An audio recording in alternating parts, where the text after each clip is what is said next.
Tyron Woodley had a loss he could not afford on Saturday when he suffered a lopsided fifth-round TKO defeat to Colby Covington in the UFC on ESPN Plus 36 headliner. Another tough outing for Woodley, his third straight defeat now, extending the longest skid of his career, and it just seems more and more like the end is near for Woodley. He has lost 14 consecutive rounds on the scorecard, was on his way to losing another one to Covington and make it 15, but he was stopped for the first time in his UFC career, and I think that is a bit of a definitive moment there.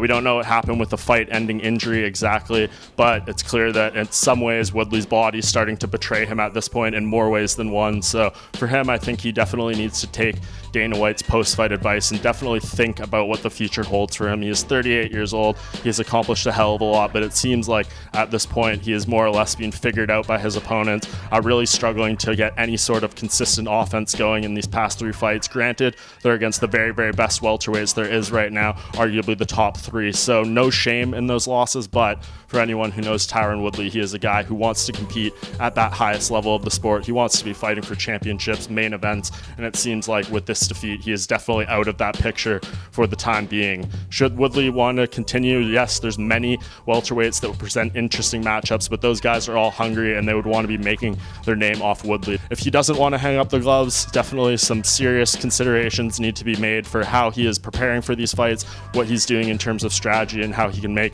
that adjustment in order to get back on the winning track. But I can definitely see him moving on from the sport. There's commentary opportunities. He's doing things in the entertainment industry. So I think there's definitely a lot on the table for Tyron Woodley, a smart guy, a well-spoken guy coming out of this fight. But I don't know what kind of options remain for him inside the octagon.